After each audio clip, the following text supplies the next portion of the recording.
Hello, everyone. Welcome back to a guy called Henry. This is a really surreal video for me, and I wasn't sure if I should do it or not because I've always felt like it's a bit sort of vulgar and strange to self promote. But at the same time, this is just one of the coolest things that's ever happened to me since I started doing this YouTube channel. And I want to share it with you guys because I don't have that many people that I can tell about this stuff that really get how much of a big deal this is to me, but I know you guys will get it, so that's why I've decided to do this video. Before I get into it, please bang a like on the video if you like what I'm about to say. I think a lot of you will, especially the people that have been with me since the beginning of this journey, which hasn't been a long one so far, but you know, we will continue on as we always do. But do subscribe if you're interested in the content I make, and if you want to drop a comment below on what you think about this, it's just kind of crazy to me, so feel free to do so. But we are in Eubank Ben fight week, so the first thing I should say is that there will be a link in the description if you want to buy the fight on DAZN. You can do so using my link, and it just helps to support the channel. And I'm really looking forward to that fight. I'm going to try and get my analysis out.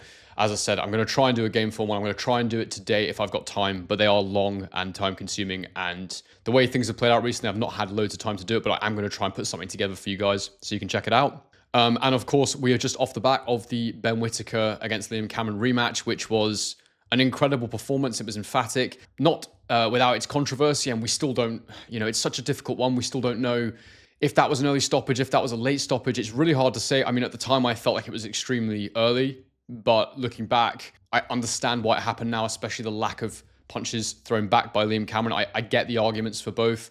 And as I said in my breakdown video, ultimately the reality of that stoppage was, and the dark reality of boxing is, that unless you let it go on, there's always a question mark. Would they have been able to recover?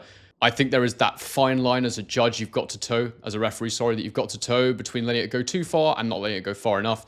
And as we've seen now on multiple occasions, Howard Foster does seem to not let it go far enough on the biggest stage. But it is what it is. And let's get into this video because this is a truly weird and surreal experience for me. So basically, as you guys know, I do tactical breakdown videos, my game film analysis videos where I try and figure out what's going to happen in a fight based on the tactics that I've seen on display previously, shots fighters like to throw, things they do well, things they do poorly. And I try and figure out how that's going to knit together because, as they always say in boxing, styles make fights, right? So looking at the styles of the individual fighters involved in that matchup is more important than anything. Now, it's not all about tactics and style, but it's a massive component of boxing for sure. Sometimes raw athleticism, even mindset can outdo tactics, but that's why on this channel I try and consider all of it. And I guess it's one of those things, if I'm being really honest with you guys, that do I feel super confident in my analysis? I do believe what I'm saying is true and correct, but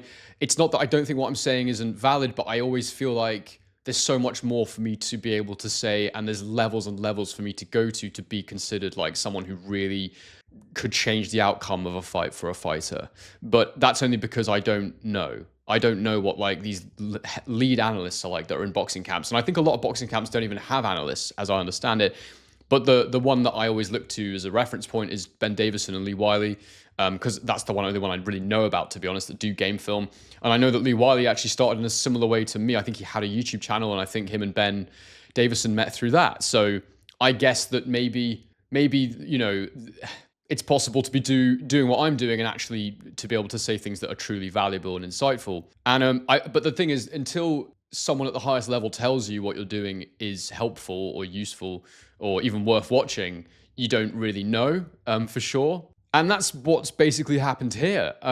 So it turns out that Ben Whittaker watched my tactics video before his fight with Liam Cameron. And the amount of influence I had on his performance is hard to say.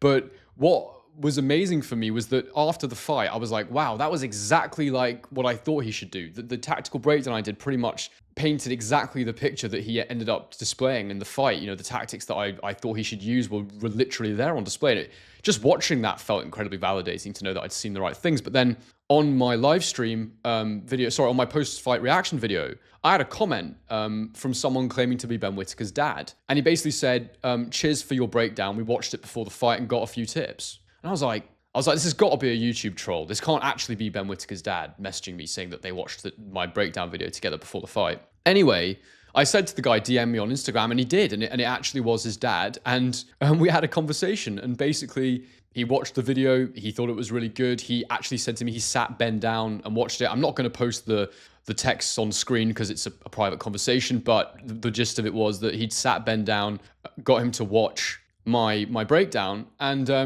I'm genuinely in shock that someone that's a fighter at the top of the game sat down and watched one of my breakdowns before they went and performed. And as someone who just absolutely loves the sport, the tactics, the technique, all that stuff, to know that something I said was potentially helpful or useful is just mind-blowing to me. Like I enjoy this, and I think what I do is good on like a fan level, but to know that it might actually be good enough to be helpful at the top level, it really is the most, I can't comprehend it almost. And it just feels so good to know that my analysis is on that level. I mean, wow, I'm just kind of taken aback, to be honest with you guys. And I guess I'm doing this video because, like I said, it's like one of the coolest things that's ever happened, and I wanted to share it somehow. It's also a massive thing for me in terms of my own credibility, because oftentimes people will say to me like, "Oh, do you even box? Like, are you a professional fighter?" And I've never felt like you need to be a professional at a certain thing to be able to be analytical and understand it, and to be able to provide constructive analysis. And I guess this kind of justifies that even further. So that's really, really cool. The funny thing his dad said was he actually tried to get Andy Lee to watch it too, but Andy was like, no, we've got the game plan set now.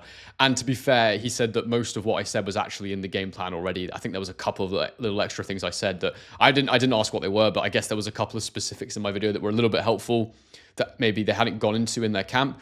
But the fact that, there's two levels to this. The fact that they watched it at all is awesome. The fact they found it good and useful is awesome. But the fact that my game plan that I projected was almost to the T what Andy Lee, who I hold in the highest regard, had prepared for Ben, is also absolutely awesome. And it's just so exciting to know that I potentially in some small way have contributed to a great performance from Ben Whittaker. And I just think that's so cool. So I posted an Instagram story about this. And lo and behold, I got a DM from Ben Whittaker, which is obviously the title of this video. And we had a bit of a laugh, actually. And I don't think he'll mind me sharing what he said. He basically gave me a little bit of stick because I'd basically suggested in my breakdown that he might not have enough time to change the amount of stuff I felt like he needed to change from that first performance. I did also say that he might only need to change some of them to win, but I felt like it would have to be such a transformation from what I thought was a poor first performance against Liam Cameron. And he basically sent me a message just saying, I thought I couldn't change in enough time. Good breakdown though. Nice one, mate. And then we had a bit of a laugh. And I just said, I don't think you understand how buzzing this makes me feel to know that you've watched my breakdown and thought it was helpful. So if you do want to go and check out, by the way, what my post-fight thoughts were, then I'll link the video in the description below, my reaction video to the fight. I've done a bit of a tactical breakdown in there as well. So you'll get a little taste there, a little mini taste there of what I basically do if you're new to the channel. Yeah, so go and have a look at that. That was it really, but yeah, just so cool for me. And guys, just thank you so much for those of you that continue to support the channel, watch the breakdowns, comment, subscribe and like and all that stuff. It really does help. And this has given me one of the best feelings I've had in ages. It's just, I'm really, I'm usually pretty good with my words. I'm really struggling in this video to articulate how it makes me feel. I'm not amazing with my emotions, and I don't really know how to express myself, but it just gives me this overwhelming feeling of excitement and credibility. And it's just so cool. It's just so cool. And anyway, this is not to brag. This is to share with you guys because I don't know who else to talk to about it, really. I've got a couple of mates who are into boxing, but they don't really get it. So yeah, that's it basically. But guys, hopefully I will get that Eubank Ben breakdown out. Hopefully you've enjoyed listening to my little bit of news, and let's just keep this going. I'm loving this channel. I'm loving the community we're building. And I'm so grateful that we are able to do this. Anyway, guys, thank you for watching this video. And as I always say, on to the next one.